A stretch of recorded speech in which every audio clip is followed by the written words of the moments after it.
Good morning student, मेरा नाम है दिलकुश शर्मा और क्लास है बीए फर्स्ट ईयर राजस्थान का भूगोल टॉपिक सेकंड भौतिक स्वरूप। आज हम बात करेंगे कि राजस्थान का निर्माण कैसे हुआ है और राजस्थान के जो भौतिक स्वरूप है वो किस प्रकार बने हैं और इनका हम अध्ययन करेंगे। ठीक है, चलते हैं हम आगे। देखो, सबसे पहले हम बात करते हैं कि जो राजस्थान का जो स्ट्रक्चर ये भौतिक स्वरूप है वो किस प्रकार मिला है। देखने की कोशिश करना, समझने की कोशिश करना। जब पृथ्वी का निर्माण हुआ तो वेगनर महोदय के अनुसार ये पूरा जो विश्व है जो पेंजिया के रूप में था, पेंजिया के रूप में था। ठीक है, पेंजिया क्या है? एक स्थल खंड है जो बिल्कुल गोल है और एक संयुक्त रूप में है, और दूसरा भाग है पैंथालासा। पैंथालासा, अब ये पैंथालासा क्या है? ये पानी है, पानी का विस्तृत भाग है पैंथालासा। तो महाद्वीप किससे बने हैं? पेंजिया से। अब ये पेंजिया जब टूटा, ये कब टूटा? प्राग ऐतिहासिक काल में। कौन से काल में? प्राग ऐतिहासिक काल में। अब ये प्राग ऐतिहासिक काल में टूटा तो एक बना गोंडवाना लैंड और दूसरा बना अंगारा लैंड।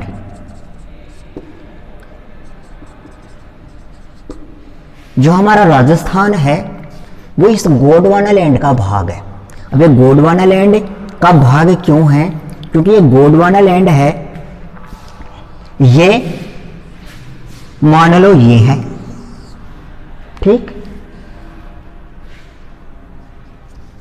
गोंडवाना लैंड मान लो ये है और अंगारा लैंड मान लो ये है, ठीक। और इसके मध्यवर्ती भाग में क्या है?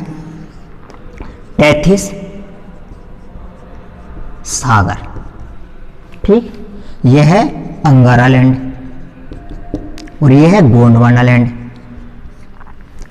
अब ये स्थलीय भाग और ये स्थलीय भाग यदि आपस में टकराएंगे और टकराने के बाद में इस टेथिस सागर में जो भी मलबा भरा हुआ है, ठीक, जो भी मलबा भरा हुआ है वो जब ये आपस में खिंचाव के द्वारा यदि आपस में टकराएंगे तो ये मलबा क्या है? इस वाले भाग में उभरेगा, इस वाले भाग में उभरेगा। ये लो, ये टकरा दिया।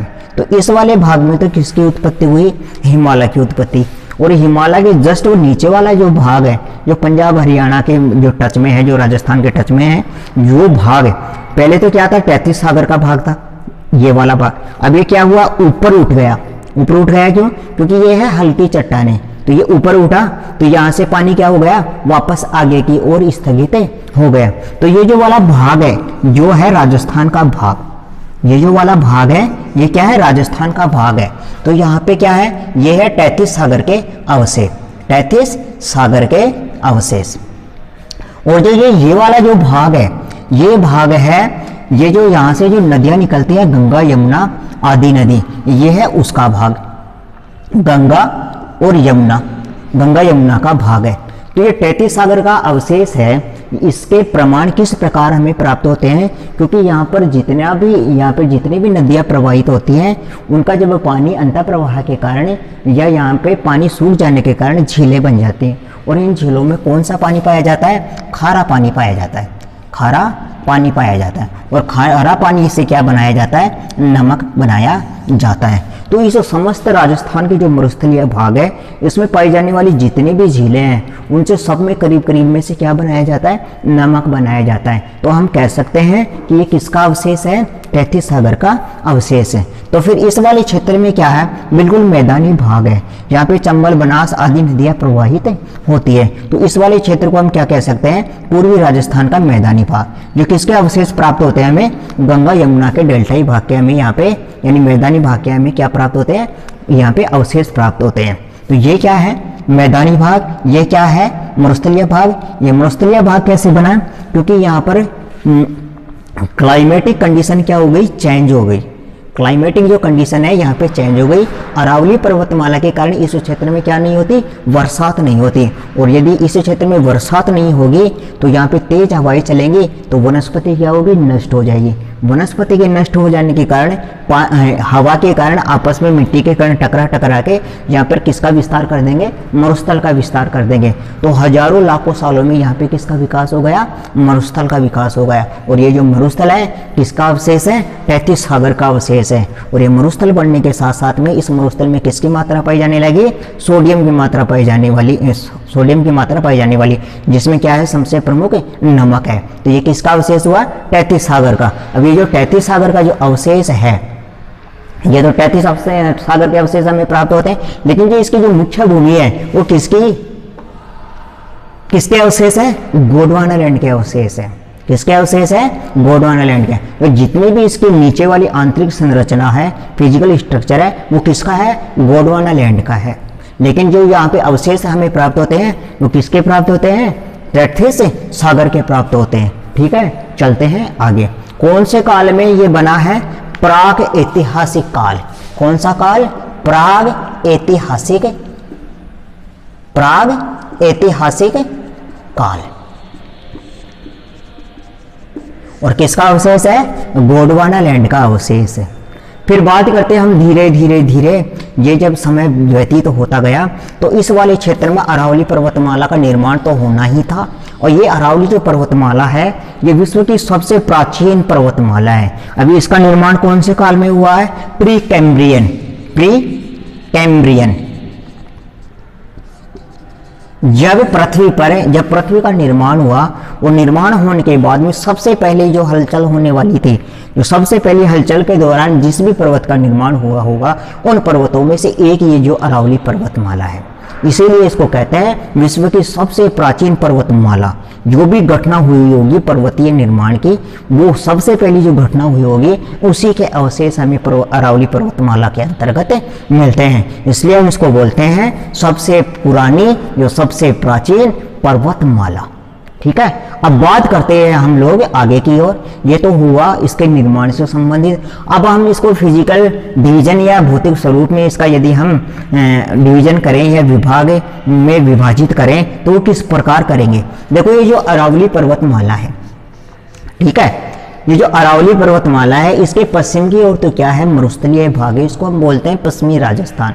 अरावली के जस्ट उधर वाला पार्ट क्या होता है, पश्चिम, वो राजस्थान का पार्ट है, तो हम इसको बोलते हैं पश्चिमी राजस्थान। और अरावली के जस्ट इधर वाले पार्ट को बोलते हैं पूर्वी राजस्थान। तो इसको क्या नाम दे दिया हमने, पूर्वी राजस्थान। तो राजस्थान दो हो गए, एक पश्चिमी राजस्थान एक है, दूसरा है पूर्वी राजस्थान। दोनों को मिलाकर एक ही बोलते हैं राजस्थान। ठीक है, दिशाओं के अनुसार हमने इसको अलग अलग डिवीजन मान लिया। अब जो अरावली पर्वतमाला के सारा उधर है, जो भी कुछ भी बचा हुआ, उसको हम बोलते हैं मरुस्थलीय भाग। ठीक है, और अरावली के पूर्वी भाग में स्थित है जो भी क्षेत्र, उसको ऊपर वाले को बोलते हैं उत्तरी पूर्वी क्षेत्र को मैदानी भाग, और नीचे वाले भाग को बोलते हैं पठारी भाग। अब ये पठारी क्यों है, क्योंकि इस क्षेत्र में नदियां तो हैं, लेकिन इसका भाग है जो भूआकृतिक क्षेत्र है वो पठारी यानी पठार से संबंधित है। यहाँ पे पथरीला ज्यादा है। यहाँ पे मैदानी भाग क्यों, क्योंकि यहाँ पे नदियां तो प्रवाहित होती हैं, लेकिन इस क्षेत्र में मैदानों का निर्माण ज्यादा हुआ है, इसलिए इसको बोलते हैं मैदानी भाग। अब इसको बोलते हैं पर्वतीय क्षेत्र। अब देखो, जहाँ पे अरावली पर्वतमाला होगी वहाँ पे कंकड़ पत्थर तो होंगे ही।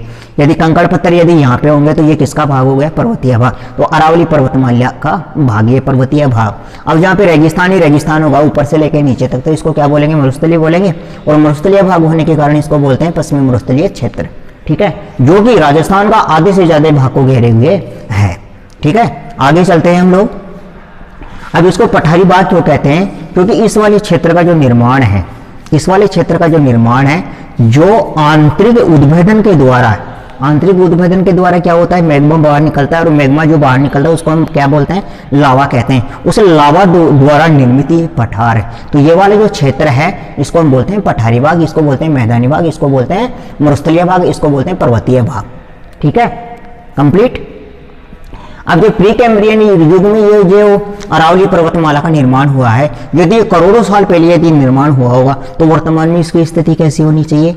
ठीक है, अरावली पर्वतमाला के छोटे छोटे पर्वत तो आप देखते ही होंगे, कहीं पर्वत होते हैं, कहीं पे नहीं होते, कहीं पे हैं, कहीं पे छोटे हैं, कहीं पे ऊंचे हैं, तो इनको बोलते हैं अवशिष्ट। अवशिष्ट यानी बचा हुआ। अरावली तो है लेकिन क्या है, बची खुची है, तो इसको बोलते हैं अवशिष्ट पर्वतमाला। अवशिष्ट पर्वतमाला बोलते हैं। ठीक है, सबसे प्राचीन पर्वतमाला है। ठीक है। अब देखो इसको हम डिवीजन में बांटते हैं। हमारे अध्ययन के अनुसार इसको मैं छोटे छोटे डिवीजन में बांट देता हूं, किसको, इस मरुस्थलीय भाग को। ठीक है, देखो ये जो राजस्थान का जो भाग है, कौन सा, पश्चिमी भाग, इसको मैं अध्ययन की दृष्टि से इसको मैं 4 भागों में बांटूंगा। अब इसको 4 भागों में मैं इसलिए बांट रहा हूं कि जिससे ये हमारे समझ में आ जाएगा। ठीक, देखो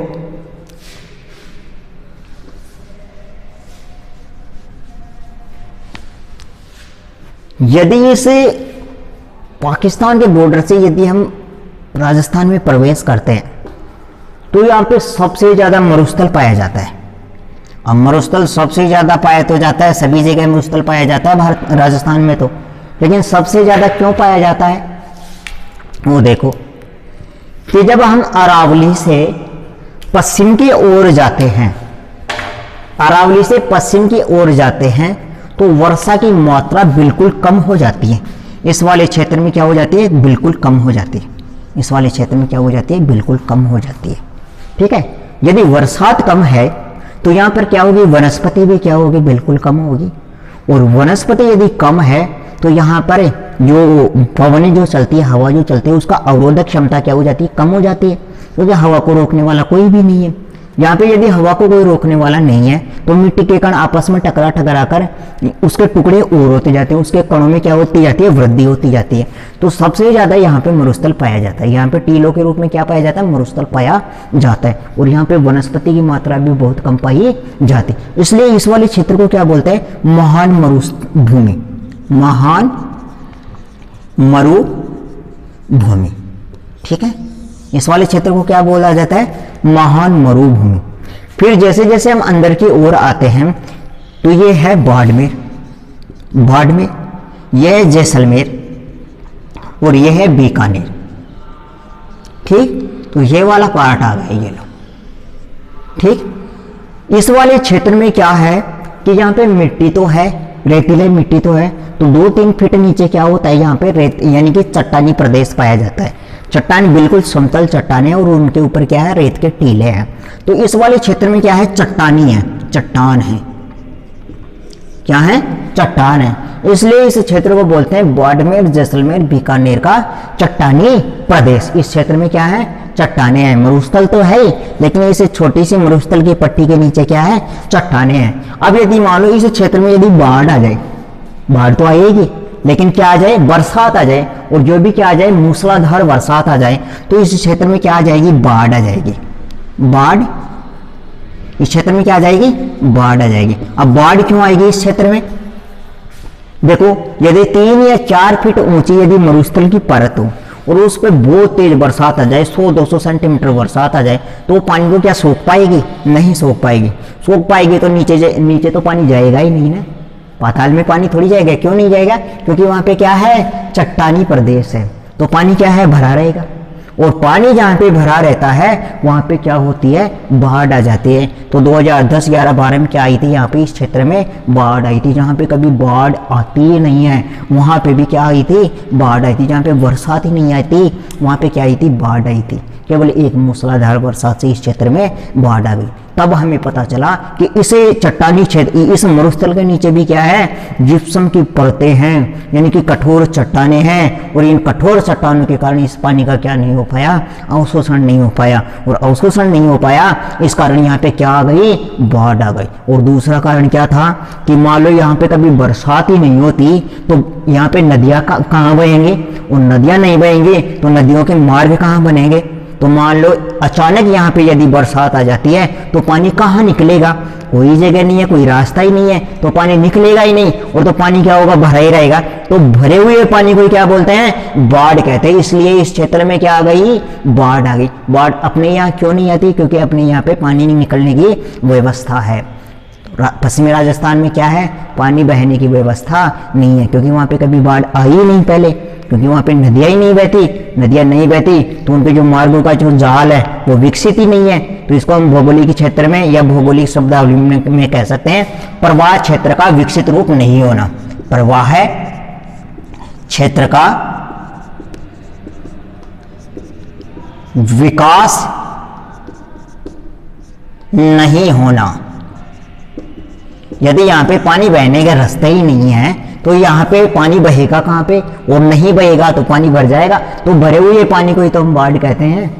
बहते हुए पानी को बाढ़ थोड़ी ना कहेंगे, बहते हुए पानी को तो हम नदी कहेंगे, नाला कहेंगे। लेकिन जहाँ पे पानी रुक जाता है और लंबे समय तक भरा रहता है उसी को हम क्या कहते हैं, बाढ़ कहते हैं। तो इस क्षेत्र में क्या आ गई, बाढ़ आ गई। तीसरा पॉइंट कौन सा है, लघु मरुस्थल। अब देखो ये है लघु मरुस्थल। देखो यहाँ पे नीचे चट्टानी भाग भी है, बरसात भी कितनी सेंटीमीटर होती है, लगभग 25 सेंटीमीटर के करीब होती है। और यहाँ पे थोड़ी थोड़ी क्या है, वनस्पति भी पाई जाती है। लेकिन यहाँ पे टीले तो है मिट्टी के, लेकिन स्थानांतरणशील नहीं है, ये स्थायी टीले हैं यहाँ पे। इसलिए यहाँ इसको बोलते हैं लघु मरुस्थल, यानी छोटा मरुस्थल। मरुस्थल तो है लेकिन क्या है, छोटा है, यानी कि कम मरुस्थल है। तो पॉइंट नंबर 3 क्लियर। नंबर 4 आता है अर्ध शुष्क मरुस्थल। अर्ध यानी सूखा, अर्ध यानी आधा, और शुष्क यानी सूखा। यदि इसको मैं ये बोल दूं पूरा सूखा, तो पूरा सूखा होगा तो महान मरुस्थल आ जाएगा। और यदि आधा सूखा है तो यहाँ पे वर्षा तो होती है लेकिन पर्याप्त मात्रा में नहीं होती, इसलिए इसको बोलते हैं अर्ध शुष्क। सूखा तो है यानी किसी को हमने पानी तो पिलाया है लेकिन उसको भरपेट पानी नहीं पिलाया जिससे उसकी प्यास बुझ जाए। तो यहाँ पे वर्षा तो होती है लेकिन वहाँ की जमीन उसको पर्याप्त मात्रा में पानी उपलब्ध नहीं हो पाता, तो इसलिए इसको बोलते हैं अर्ध शुष्क। यानी सूखा तो है लेकिन थोड़ा सा गीला भी है, तो आधा आधा हो गया, तो इसको बोलते हैं अर्ध शुष्क इस वाले क्षेत्र को। अब ये वाला क्षेत्र कहाँ आता है, देखो यहाँ पे ये जो नदियाँ होती हैं, अब ये जो अरावली पर्वतमाला है यहाँ से जो नदियाँ निकलती हैं, अब ये नदियाँ हैं मान लो यहाँ से निकली कोई लूनी नदी, और लूनी नदी बहती हुई यदि उसमें बरसात का पानी ज़्यादा आया होगा तो वो आगे निकल जाएगी, लेकिन उसमें पानी यदि कम आया होगा तो इस वाले क्षेत्र में क्या हो जाएगी, विलुप्त हो जाएगी, यानी कि लुप्त हो जाएगी। अब विलुप्त क्यों हो जाएगी, क्योंकि यहाँ पे क्या है, रेगिस्तान है। अब यदि ये लुप्त हो जाती है तो यहाँ पर जिसका पानी भरा हुआ होता है वहाँ पे क्या बन जाती हैं, छोटी छोटी झीलें बन जाती हैं, तो जैसे सांबर झील और डीडवाना झील और पंचभद्रा झील। तो यहाँ पे झीलों का निर्माण होता है, यहाँ पे झीलों का निर्माण हो जाता है। तो जहाँ पे नदियाँ प्रवाहित तो होती हैं उस क्षेत्र में वनस्पति का विकास भी होगा और वहाँ पे झीलों का विकास भी होगा। तो इस वाले क्षेत्र को क्या बोलते हैं, अर्ध शुष्क। सूखा तो है लेकिन आधा सूखा है, पानी भी है और सूखा भी है, वनस्पति भी है, बरसात भी होती है और नदियाँ भी है पूरी, लेकिन क्या है, पूरे थोड़े थोड़े हैं। झीलें भी है लेकिन बड़ी बड़ी नहीं है, छोटी छोटी हैं। नदियाँ बहती तो हैं लेकिन वर्षवाहिनी नहीं है, यानी कि लंबी नदी नहीं है। वनस्पति तो है लेकिन पूरे संपूर्ण क्षेत्रफल में नहीं है, इसलिए इसको बोलते हैं अर्ध शुष्क। यहाँ पे लगभग 25 से लेकर 50 सेंटीमीटर तक वर्षा होती है। यहाँ पे कितनी सेंटीमीटर वर्षा होती है, 25 से लेकर 50 सेंटीमीटर तक वर्षा होती है। तो क्लियर हुआ, ठीक है। आगे चलते हैं। अब ये जो टोटल एरिया है, ये जो टोटल एरिया है ये है 1,75,000 वर्ग किलोमीटर। 1,75,000 वर्ग किलोमीटर, 1,75,000 वर्ग किलोमीटर है। कितने किलोमीटर का है ये, यदि संपूर्ण क्षेत्रफल नाप दूं मैं इस रेगिस्तान का तो टोटल कितना है, 1,75,000। तो लगभग ये राजस्थान के आधे से ज्यादा क्षेत्रफल का भाग है। तो राजस्थान का क्षेत्रफल कितना है, 3,42 लाख वर्ग किलोमीटर है। और ये कितना होगा, 1.75, तो 17 दूना 34, लगभग आधा है। ठीक है, लगभग आधा है। तो क्षेत्रफल कितना होगा इसका, 1,75,000 वर्ग किलोमीटर, ये पूरा क्षेत्रफल है। अब यदि इसकी लंबाई यदि मैं निकालूं, यहां से लेकर यहां तक की लंबाई कितनी है, 550 किलोमीटर लंबा है ये, उत्तर से दक्षिण। ठीक है, और यदि इसकी मैं लंबाई निकालूं पूर्व से पश्चिम की ओर, तो पूर्व से पश्चिम की ओर 300 किलोमीटर लंबा है। कितने किलोमीटर लंबा है, 300 किलोमीटर लंबा है। उत्तर से दक्षिण 650, पूर्व से पश्चिम 300 किलोमीटर। अब देखो, अब इसकी दिशा कौन सी है, इसकी दिशा कौन सी है कि इस पर्वतमाला की और इस मरुस्थल की दिशा कौन सी है। देखो यदि मैं इस राजस्थान का ये मान लिया पॉइंट और ये मान लिया मैं पॉइंट, ये देखो ये मैंने ये पॉइंट ये लाइन खींच दी, देखो ठीक है। ये मरुस्थल कहाँ है, देखो ये इधर है। यदि इधर से मैं इधर जाऊं, इधर से मैं इधर जाऊं और इसके मैं 4 टुकड़े कर देता हूं, देखो इसके बराबर बराबर डिवाइडेशन में कर देता हूं। अब ये आ गया बीच का पॉइंट, ठीक। ये है एन, ये है एस, ये पूर्व है और ये क्या है, पश्चिम है, ईस्ट वेस्ट, ठीक है। ये वाला भाग पूर्व है और ये वाला भाग भी पूर्व है, ये वाला भाग पश्चिम है और ये वाला भाग पश्चिम है।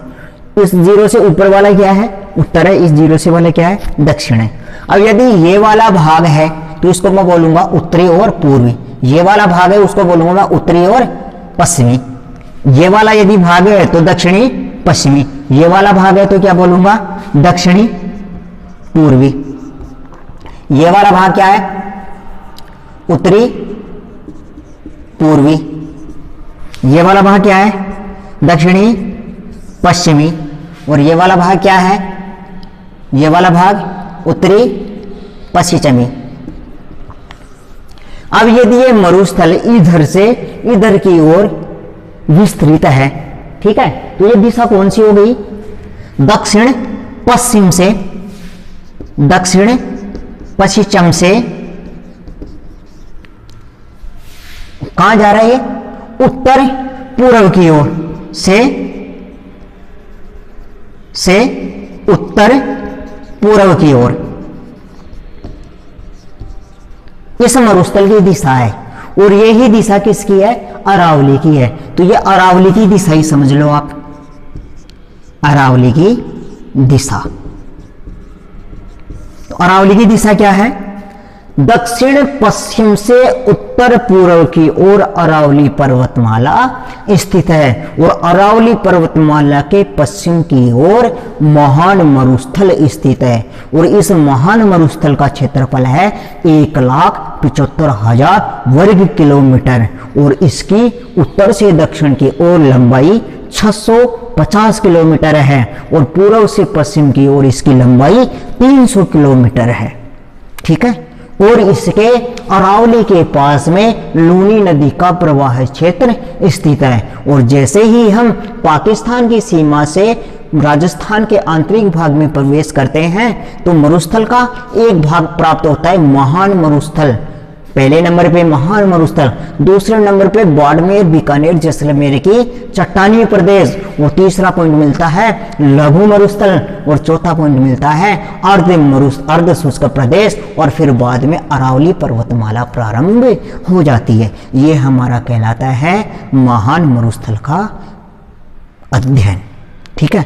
अब इस महान मरुस्थल को, पश्चिमी रेतीले मैदान को 2 मुख्य उप इकाइयों में हम विभक्त कर सकते हैं। अब वो मुख्य इकाइयां कौन कौन सी हैं वो देखो,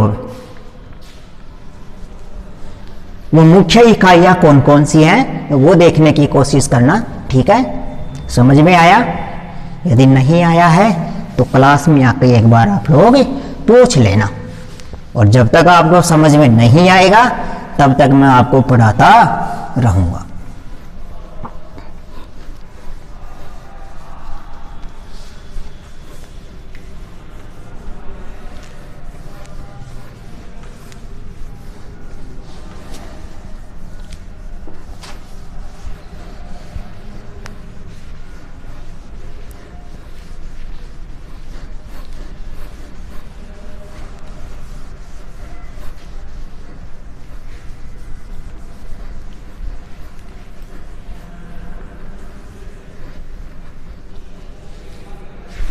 देखो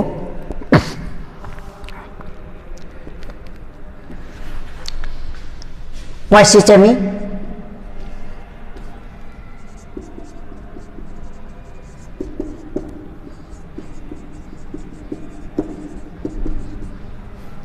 पश्चिमी रेतीला मैदान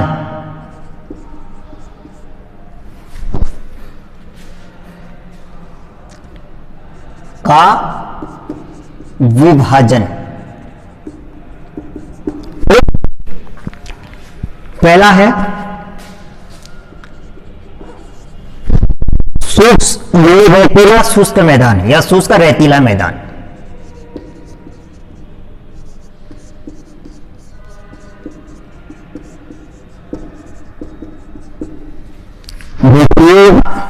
दो भाग हैं, मरुस्थल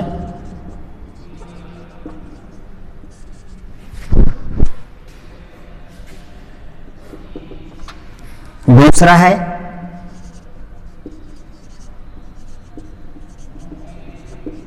बालुका स्तूप मुक्त प्रदेश। दूसरा है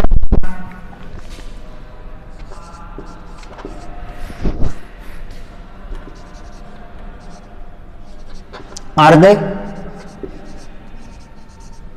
शुष्क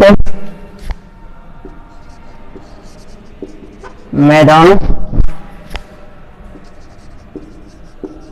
अथवा बंजर प्रदेश।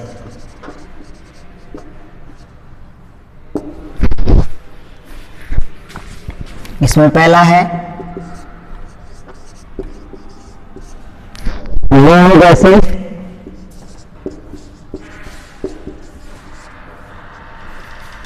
दूसरा है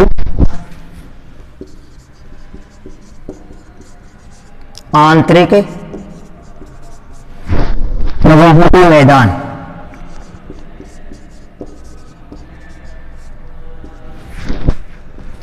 इसको बोलते हैं शेखावाटी प्रदेश।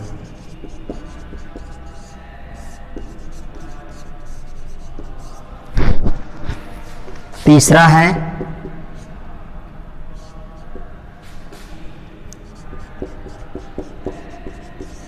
नागौरी उच्च प्रदेश। कितने मिनट का हो गया इसमें?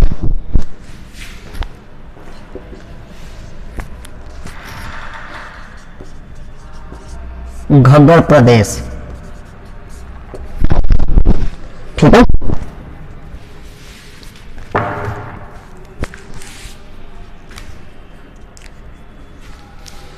देखिए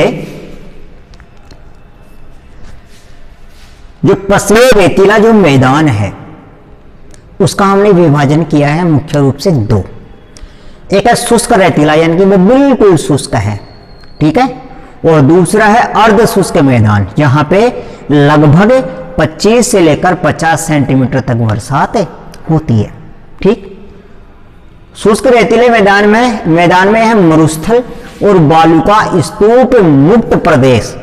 बालुका स्तूप का मतलब होता है जो रेत के जो टीले होते हैं वो उस क्षेत्र में नहीं हो, मुक्त प्रदेश है।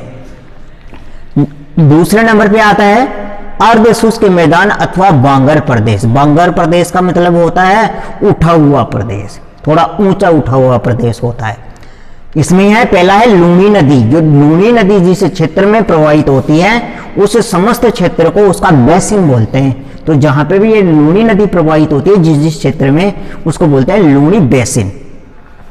आंतरिक प्रवाह का मैदान, आंतरिक प्रवाह का मैदान कहाँ होता है? जहां पे नदियां गायब हो जाती हैं और गायब हो जाने के बाद में वो आंतरिक भाग में प्रवाहित होती रहती हैं, यानी स्थल भाग पर दिखाई नहीं देती हैं, वो पृथ्वी के निचले भाग में प्रवाहित होती रहती हैं, यानी चट्टानी संरचनाओं के अंतर्गत नीचे प्रवाहित होती रहती हैं। उसको बोलते हैं आंतरिक प्रवाह का मैदान। ये क्या है? शेखावाटी क्षेत्र में, चूरू, सीकर, झुंझुनू वाले क्षेत्र में पाया जाता है।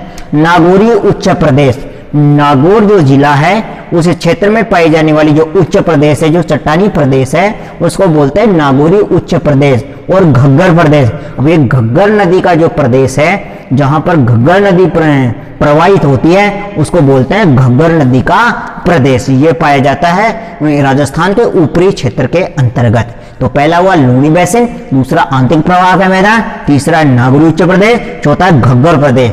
तो पहला है शुष्क रेतीला मैदान, शुष्क में मरुस्थल, बालुका स्तूप मुक्त प्रदेश। दूसरा है अर्ध शुष्क मैदान अथवा बांगर प्रदेश, लूणी बेसिन इसमें पहला है। दूसरा आंतरिक प्रवाह का मैदान जिसको हम बोलते हैं शेखावाटी प्रदेश। और नागौरी उच्च भूमि या उच्च प्रदेश, और चौथा है घग्गर प्रदेश। अब देखो इनको मैं समझाने की कोशिश करूंगा आप लोगों को, ठीक है। ये जो मरुस्थलीय भाग है,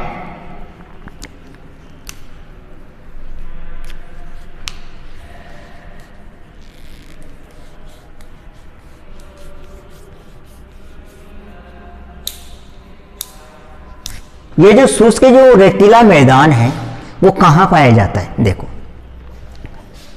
ये क्षेत्र राजस्थान के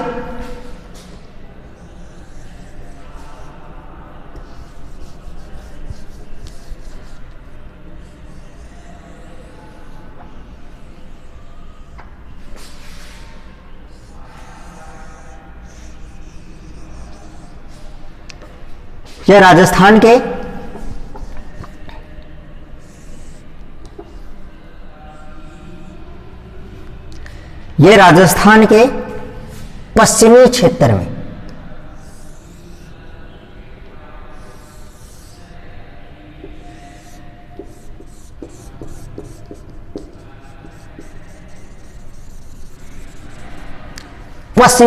में पाया जाता है, इस वाले क्षेत्र में। अब ये जो मरुस्थलीय भाग का जो जितने 12 जिले हैं, बाड़मेर, जैसलमेर, बीकानेर, हनुमानगढ़, गंगानगर, चूरू, सीकर, पाली, इन क्षेत्रों में ये मरुस्थल पाया जाता है। लेकिन ये महान मरुस्थल है, जो शुष्क रेतीला मैदान है, इसके अंतर्गत जो मरुस्थल पाया जाता है वो कहाँ पाया जाता है? इस वाले क्षेत्र में पाया जाता है, इस वाले क्षेत्र में। इस क्षेत्र में कौन कौन से जिले हो जाते हैं? नीचे देखो बाड़मेर, फिर आ जाता है जैसलमेर आ जाता है, फिर आ जाता है बीकानेर और जोधपुर का थोड़ा सा भाग आ जाता है, और फिर जाता है। इस वाले क्षेत्र में कौन पाया जाता है? मरुस्थल पाया जाता है। अब इस मरुस्थल में क्या है? टीले ही टीले पाए जाते हैं, टीले ही टीले पाए जाते हैं, जिनका स्थानांतरण एक जगह से दूसरी जगह पर होता रहता है। लेकिन जस्ट इसके आगे बालू का स्तूप मुक्त प्रदेश पाया जाता है। मुक्त का मतलब होता है छोड़ देना, तो बालू का स्तूप होता है जहाँ पे बालू का स्तूप नहीं पाया जाता है। तो ये वाले जो क्षेत्र है यहाँ पे बालू का स्तूप मुक्त प्रदेश पाया जाता है। बालू का मुक्त प्रदेश कहाँ पाया जाता है? जोधपुर का पूर्वी भाग, ये जो पाली वाला आ जाता है थोड़ा बहुत है, और ये बाड़मेर वाला आ जाता है, और थोड़ा सा जैसलमेर वाला आ जाता है, और थोड़ा सा बीकानेर वाला आ जाता है। इसको बोलते हैं यानी कि बालू का स्तूप मुक्त प्रदेश बोलते हैं। अब ये लाइन आ गई, ये वाली जो लाइन है, ये जो लाइन है इसको बोलते हैं 25 सेंटीमीटर वर्षा रेखा वाली रेखा। अब ये जो 25 सेंटीमीटर वर्षा रेखा है वो इसको अलग करती है। इसको कौन से को? शुष्क रेतीले मैदान को और अर्ध शुष्क मैदान को ये अलग करती है 50 सेंटीमीटर वर्षा रेखा। इधर 50 सेंटीमीटर के आधे वाले भाग में क्या है? शुष्क रेतीले मैदान है, और इधर वाले भाग में क्या है? अर्ध शुष्क मैदानी अथवा बांगर प्रदेश है। अब ये जो बांगर प्रदेश आ जाता है 25 सेंटीमीटर रेखा के वर्षा रेखा के इधर वाला, इसे और यहाँ पर झीलें पाई जाती हैं।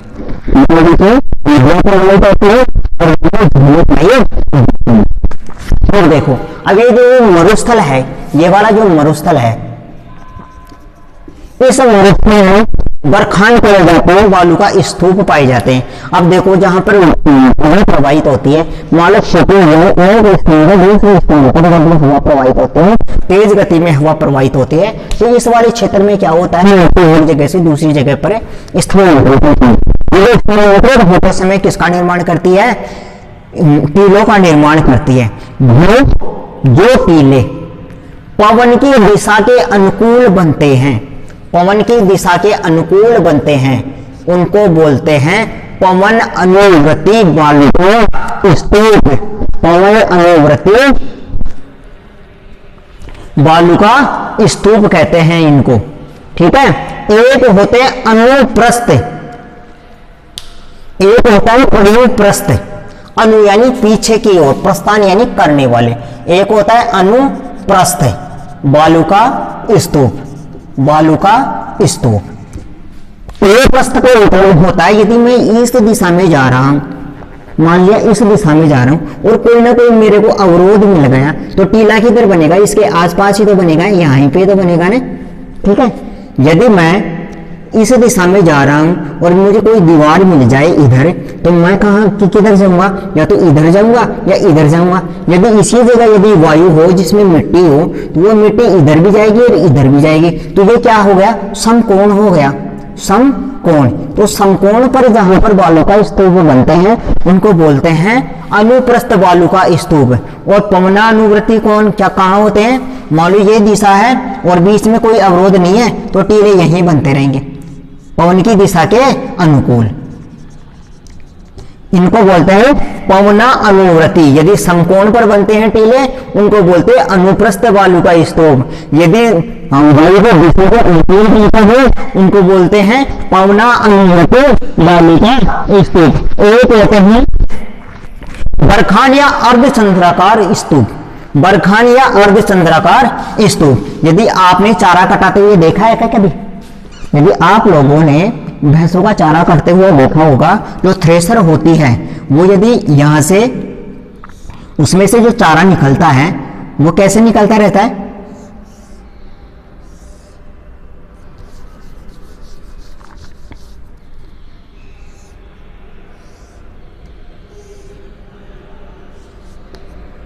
ऐसी आकृति बनती है। जो फ्रेशर से तो वेग से आगे वाला मुंह उठकर ऊपर की ओर चला जाए, आगे वाला मुंह उठकर ऊपर की ओर चला जाए, आगे वाला मुंह उठकर ऊपर की ओर चला जाए। इसी तरह यदि ये हवा चल रही है, इस हवा से ये टकरा के मिट्टी ऊपर ओर चली गई, मिट्टी वापस ऊपर चली गई, वापस ऊपर चली गई, वापस ऊपर चली गई, तो ये अर्धचंद्राकार रूप ग्रहण कर लेता है। इसको बोलते हैं बरखान। इसको क्या बोलते हैं, बरखान। यदि किसी बालू का स्तूप के विपरीत यदि कोई हवा यदि आपस में आकर, यदि हवा विपरीत दिशा से आकर यदि टकराती है तो अर्धचंद्राकार टीले का निर्माण करती है, अर्धचंद्राकार टीले का निर्माण करती है। उसको बोलते हैं बरखान। ये तेज गति से आने वाली हवा किसी टीले से आके टकराएगी तो इस मिट्टी को उठा के ऊपर की ओर डालेगी, तो आकार कैसा बन जाएगा, अर्धचंद्राकार। जैसे थ्रेशर से कटने वाली कुट्टी का जो मुंह होता है सामने वाला, उसी के समान इसका आकार बन जाएगा। इसको बोलते हैं बरखान। और ये प्राय गतिशील होते हैं, ये प्राय क्या होते हैं, गतिशील होते हैं, और ये बहुत मात्रा में देखने को मिलते हैं। अब बालू का मुक्त प्रदेश आ जाता है आगे वाला, बालू का स्तूप मुक्त प्रदेश। यहां क्या होता है,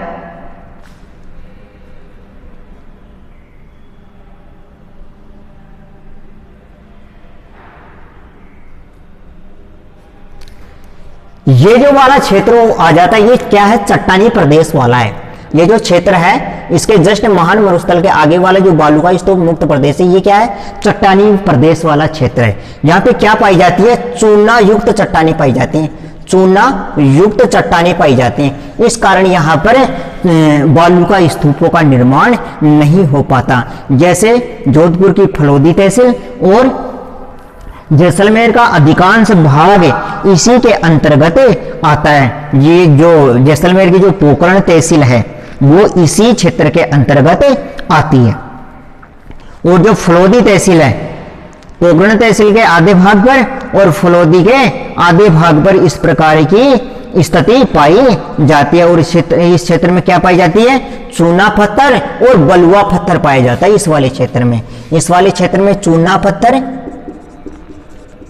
और बलुआ पत्थर। अब ये बलुआ पत्थर क्या होता है, जिसमें बालू की मात्रा अधिक हो उसको बोलते हैं बलुआ पत्थर। ठीक है, आगे चलते हैं अर्ध शुष्क मैदान। आगे चलते हैं अर्ध शुष्क मैदान में पहला है लूनी बेसिन। अब देखो ये लूनी बेसिन क्या है, ये लूनी बेसिन है। लूनी नदी में मिलने वाली जितनी भी छोटी छोटी जो धाराएं हैं और उन धाराओं से आकर जो लूनी नदी बनती है, उस संपूर्ण क्षेत्र को लूनी बेसिन कहते हैं। और उस लूनी बेसिन में विभिन्न छोटी छोटी नदियां भी होती हैं। अब ये लूनी नदी कहां से निकलती है, इसका हम अध्ययन करेंगे। ये लूनी नदी अजमेर से निकलती है। ये लूनी नदी कहाँ से निकलती है? अजमेर से निकलती है। अब देखो ये कहाँ जाती है, कहाँ आती है, उसका हम अध्ययन करेंगे, क्योंकि पहला ही हम लोगों का किससे पढ़ा है? लूनी नदी से पढ़ा है। देखते हैं कहाँ जाती है, कहाँ से आती है, इसका ध्यान किधर है अभी पता करते हैं।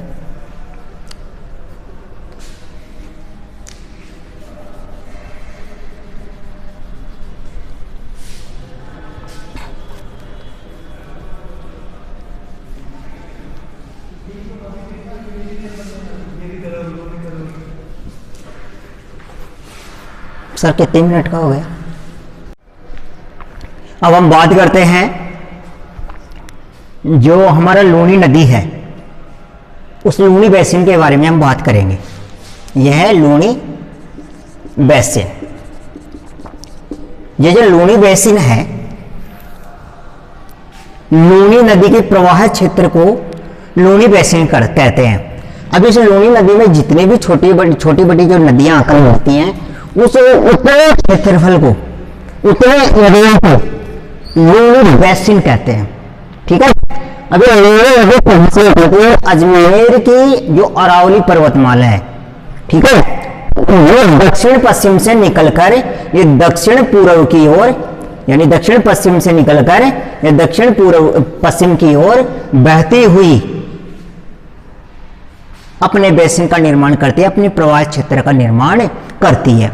अजमेर की कौन सी दिशा से निकलती है? ये दक्षिण पश्चिम अरावली से निकलती है, और प्रवाह किधर की तरफ है? ये दक्षिण पश्चिम की ओर, दक्षिण की ओर है। ठीक है। और इसकी प्रमुख जो सहायक नदियां हैं वो खारी और जवाई नदियां हैं। कौन कौन सी नदियां हैं? एक तो खारी नदी है और एक है जवाई नदी है। इसका टोटल जो अपवाद क्षेत्र है, इसका जो टोटल अपवाद क्षेत्र है वो है 3,48,664 वर्ग किलोमीटर। 3,48,664 वर्ग किलोमीटर है। ठीक है। आगे चलते हैं। जो ये टोटल जो क्षेत्र है, अर्ध शुष्क जो मरुस्थल है, उसका टोटल एरिया का कुल टोटल क्षेत्रफल है 75,000 वर्ग किलोमीटर है। यानी कि टोटल कितना था पहले? 1,75,000। तो 1 लाख इसका हो गया महान मरुभूमि का, और इसका हो गया 75,000 वर्ग किलोमीटर। जो लूनी नदी जहां पर प्रवाहित होती है, लूनी नदी जहां पर प्रवाहित होती है, उस क्षेत्र में लूनी मैदान का निर्माण होता है, और वह क्षेत्र जलोढ़ मिट्टी के द्वारा निर्मित है, जिसके अधिकांश क्षेत्र में कृषि कार्य किया जाता है। इस क्षेत्र में ही राजस्थान की अधिकांश वर्षा भी होती है। ठीक है। आगे चलते हैं हम शेखावाटी प्रदेश के अंतर्गत। अब शेखावाटी क्षेत्र फेमस है चूरू, सीकर, झुंझुनू के लिए। इस क्षेत्र में चूना प्रधान चट्टाने एवं बालुकामय चट्टाने पाई जाने के कारण यहाँ पे जो प्रवाहित होती हैं जो भी नदियां, वो आंतरिक प्रवाह के अंतर्गत शामिल की जाती है। आंतरिक प्रवाह का मतलब होता है वह नदी जो स्थलीय भाग पर दिखाई न देकर उसके आंतरिक भाग में प्रवाहित होती है, उसको बोलते हैं हम आंतरिक प्रवाह है। और एकमात्र चूरू जिला ऐसा है जहाँ पर एक भी नदी प्रवाहित नहीं होती, जो कि किसका भाग होता है? शेखावाटी क्षेत्र का। ठीक है। इसमें कौन कौन सी चट्टानें पाई जाती हैं? चूना प्रधान और बालुका युक्त चट्टानें। ठीक है। आगे चलते हैं। नागौरी उच्च भूमि। अब देखो नागौर जिले में जो उच्च भूमि पाई जाती है, उच्च भूमि का मतलब होता है जो समुद्र तल से जिसकी ऊंचाई ज्यादा हो। तो राजस्थान में समुद्र तल से ऊंचा वाले जो क्षेत्र है वो सबसे ज्यादा नागौर में पाया जाता है, इसलिए इसको बोलते हैं नागौरी उच्च भूमि। इस क्षेत्र में नमक की मात्रा अधिक होने के कारण इस क्षेत्र में नमक की झीलें पाई जाती हैं, जैसे सांबर है आदि आदि, सांबर है, डिंडवाना आदि है, जो झीलें पाई जाती हैं। और इसकी औसत ऊंचाई समुद्र तल से 300 से लेकर 500 मीटर ऊंचाई है इसकी, इसलिए इसको क्या बोलते हैं? नागौरी उच्च भूमि बोलते हैं। और यहाँ पे क्या पाई जाती हैं? खारे पानी की झीलें पाई जाती है, और ये चट्टानी प्रदेश है। अब बात करते हैं जो घग्गर नदी का जो बेसिन है उसकी हम लोग बात करते हैं। अब ये घग्गर नदी कहाँ कहाँ प्रवाहित होती है? ये प्रवाहित होती है गंगानगर जिले में, गंगानगर जिले में। और इस नदी का दूसरा नाम है सरस्वती। सरस्वती जो पौराणिक, जो प्राचीन, जो हमारे वेद पुराण ग्रंथ है उनमें इसी नदी का वर्णन किया गया है। क्या नाम है इसका? नाम सरस्वती नदी है। और इसको वर्तमान में किस नाम से जाना जाता है? घग्गर नदी से, घग्गर नदी के नाम से इसको जाना जाता है। अब ये घग्गर नदी कहाँ प्रवाहित होती है? गंगानगर में। और गंगानगर के 3/4 भाग इसके अंतर्गत आता है। कितना भाग? 3/4 भाग, इसको बोलते हैं 3/4 भाग। ठीक है। इस नदी में जो भी नदियां शामिल हैं वो है, एक सरस्वती है, एक है चातोंग, एक है सतलज प्लस घग्गर। इन नदियों के द्वारा लाई गई जलोढ़ मिट्टी के द्वारा इस घग्गर नदी के बेसिन का निर्माण होता है। और इस क्षेत्र में पाई जाने वाली,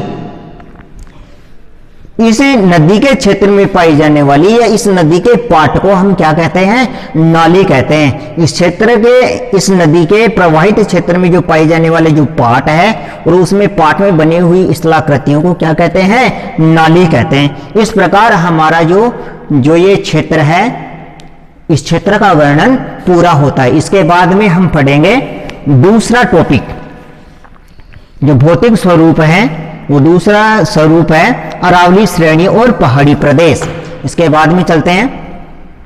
देखो फिर भी इसका एक बार वर्णन कर लेते हैं। पहला क्या है? पहला जो टॉपिक है हमारा इसके अंतर्गत कौन सा है बताओ? नहीं पता? नहीं पता है तो ठीक है, यही देख लो। ये अजमेर वाला क्या है? लूनी बेसिन वाला है, लूनी बेसिन प्रदेश। दूसरा क्या है? शेखावाटी प्रदेश, लूनी शेखावाटी।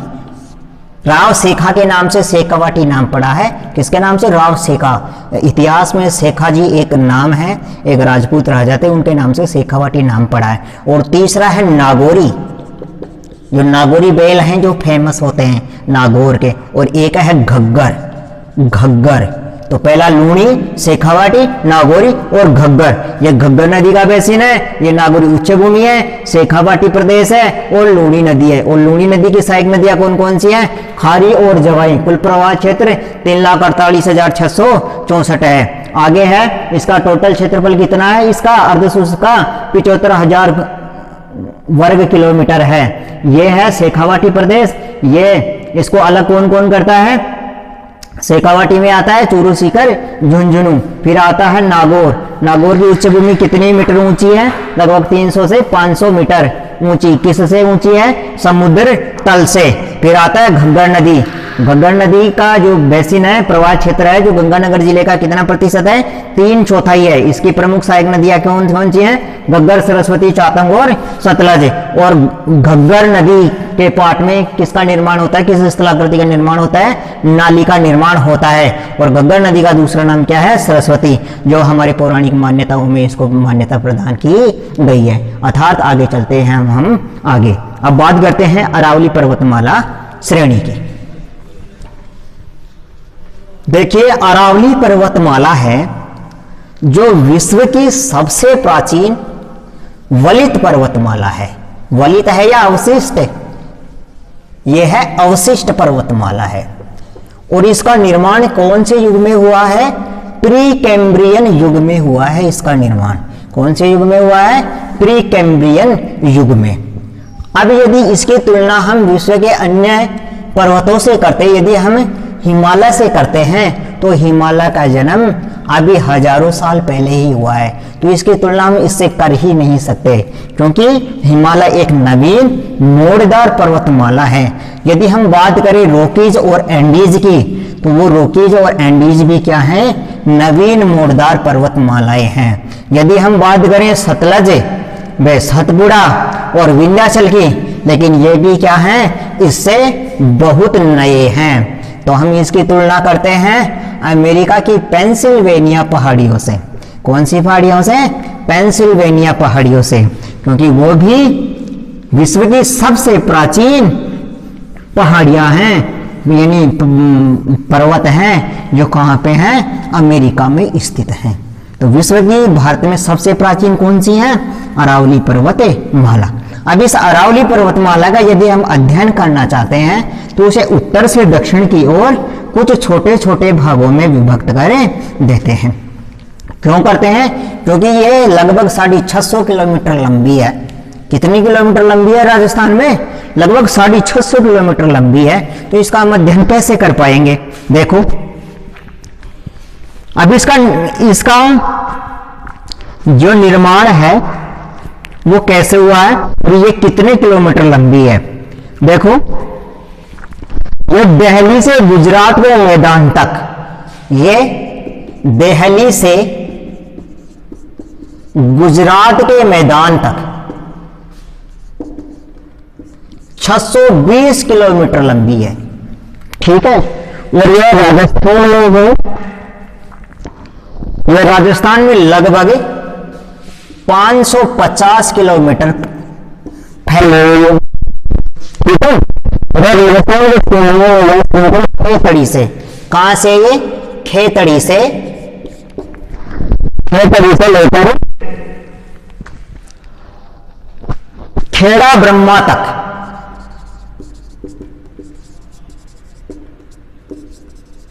अब ये खेड़ा ब्रह्मा क्या है? राजस्थान का दक्षिणी बिंदु और ये है उत्तरी बिंदु जो कि झुंझुनू में है। जहां तक इसकी लंबाई कितनी है? लगभग 550 किलोमीटर। ठीक है। अब ये खेड़ा ब्रह्मा कहां है? सिरोही में। और ये कहां है? झुंझुनू में। अब राजस्थान का मानचित्र बनाऊं।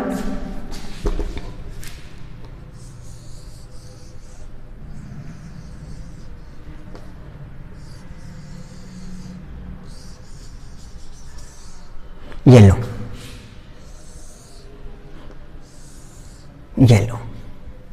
ये है हमारी अरावली पर्वतमाला। अब ये जो ये पॉइंट है, ये है क्या है? सिरोही का। अब ये सिरोही का कौन सा पॉइंट है? खेड़ा ब्रह्मा। ठीक है। और ये पॉइंट है क्या है? झुंझुनू का खेतड़ी सिंगाना। यहाँ पे कॉपर सबसे ज्यादा निकलता है। ये क्या है? खेतड़ी सिंगाना। अब ये जो सिरोही है, यहाँ पे सबसे ऊंची चोटी पाई जाती है माउंट। ये कितने होते हैं? 1700।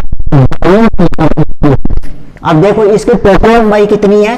पूरी टोटल 650, लेकिन ये राजस्थान में कितनी किलोमीटर की है? 550 किलोमीटर की। और पूरी टोटल कितनी है? 650 किलोमीटर की है।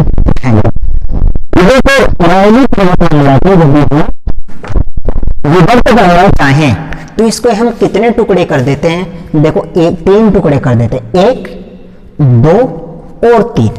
कितने टुकड़े? 1 और 2 और 3। अब एक टुकड़ा है जिसको हम बोल देते हैं, ये जो उत्तर में है इसको बोलते हैं उत्तरी अरावली। ठीक। नंबर 2, अभी ये उत्तरी है और ये दक्षिणी है, तो ये बीच वाला क्या हो गया? मध्य। तो इसको बोलते हैं मध्य अरावली। ठीक। और तीसरे नंबर का क्या हो गया? दक्षिणी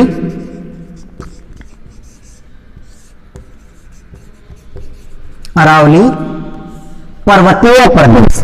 तो तीनों के नाम क्या हुए? उत्तरी अरावली पर्वतीय प्रदेश, ये वाला। दूसरा है मध्य अरावली पर्वतीय प्रदेश। वो तीसरा क्या है? दक्षिणी अरावली पर्वतीय प्रदेश। अब देखो, हमें ये तो पता चल गया कि यहाँ पे कौन सा जिला है? झुंझुनू। और यहाँ पे कौन सा जिला है? यहाँ पे कौन सा जिला है? सिरोही। तो मध्यवर्ती भाग में जो जो जिले हैं, देखो इनको जोधपुर आएगा,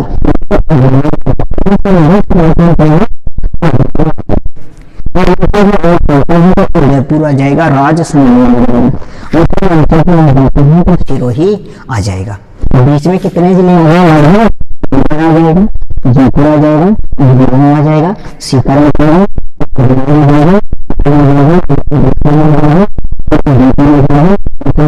जाएगा, पानी भी आ जाएगा, थोड़ा बहुत भाग जाएगा सिरोही। थोड़ा सा भाग आ जाता है जालोर का। तो टोटल ये इतने जिले हैं। तो अरावली पर्वत और तीसरी है दक्षिणी अरावली पर्वतीय प्रदेश। अब देखो उत्तरी अरावली पर्वतीय प्रदेश, उत्तरी अरावली प्रदेश जयपुर जिले के उत्तरी पश्चिम भाग में अलवर जिले के अधिकांश भागों में स्थित चट्टानी प्रपाती पहाड़ियों में कई समानांतरी कटकों में विभाजित है। अब ये जो उत्तरी अरावली ये बात करते हैं तो इसमें कौन कौन से जिले आ गए, देखो अलवर आ गया और एक आ गया जयपुर। तो अलवर और जयपुर में जो भी अरावली पर्वतमाला है उसको हमने उत्तरी अरावली रख लिया। इसकी जितनी भी जो चोटियां हैं वो लगभग कितने मीटर के आसपास हैं, लगभग हैं 700 मीटर के आसपास। मैं इसमें लिख देता हूं 700 मीटर के आसपास है, यानी 700 के आसपास। इसके सबसे इसके जो सबसे चोटी है जो अलवर में भेराच, अलवर में क्या है, अलवर में भेराच है। ये कितनी है, 792 मीटर ऊंची है। अलवर में भेराच नामक एक चोटी है, उसका 792 मीटर, एक अभी इसमें कौन कौन सी है, देखो जो अलवर को करके श्रीनगर की तहसील और झुंझुनू की खेतड़ी जो तहसील है वो इसके अंतर्गत है। तो अलवर, जयपुर और झुंझुनू इसके अंतर्गत आ गए मुख्य रूप से। और इसमें सबसे जो ऊंची चोटी है वो अलवर जिले की भेराच है। वो कितनी ऊंची है, 792 मीटर है ऊंची है। आगे चलने के बाद में रघुनाथगढ़ सीकर जिले में, सीकर जिले की सबसे ऊंची चोटी रघुनाथगढ़ है। अब ये रघुनाथगढ़, रघुनाथगढ़, अब रघुनाथगढ़ जो चोटी है सीकर जिले की वो इतनी ऊंची है, कितनी ऊंची है, 1055 मीटर है।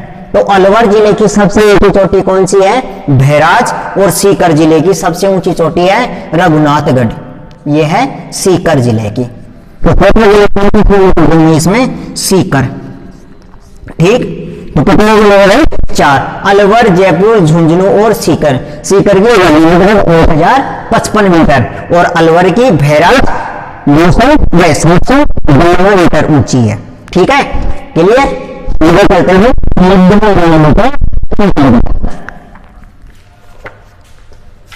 ये लो अरावली के अंतर्गत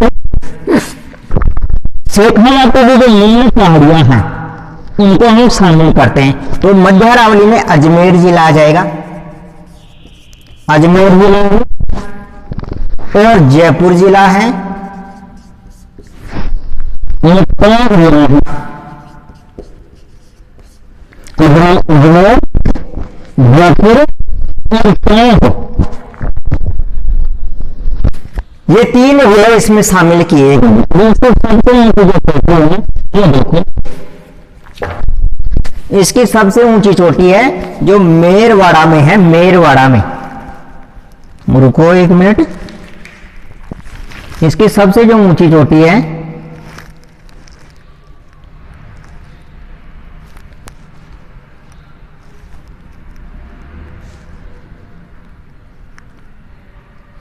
जरगा पर्वत, देखो जरगा पर्वत, जरगा पर्वत। अब ये जरगा पर्वत की ऊंचाई है 1223 मीटर है। कितनी है, 1223 मीटर ऊंची है। ठीक, इसके अंतर्गत शेखावाटी पहाड़ियां, शेखावाटी पहाड़ियां, मेरवाड़ा पहाड़ियां, पहाड़ियां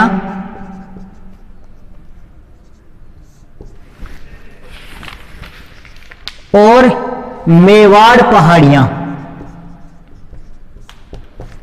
आदि को शामिल किया जाता है।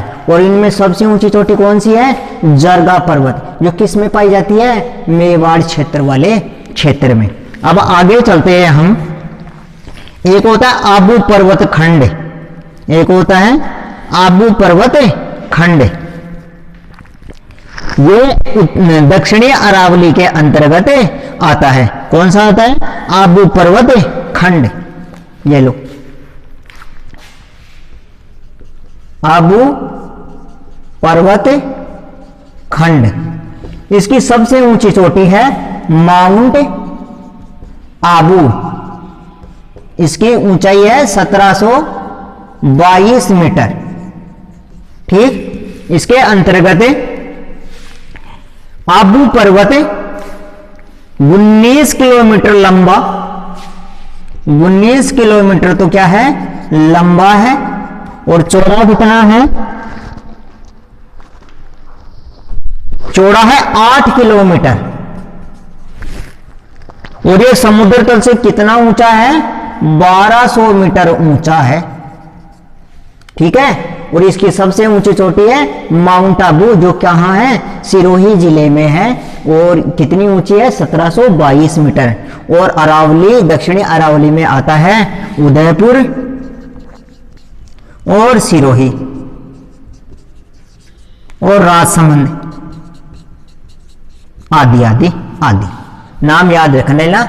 सबसे ऊंची चोटी 1055, इसकी 1223 और इसकी 1722 मीटर ऊंची है। उत्तरी अरावली, मध्य अरावली और दक्षिणी अरावली।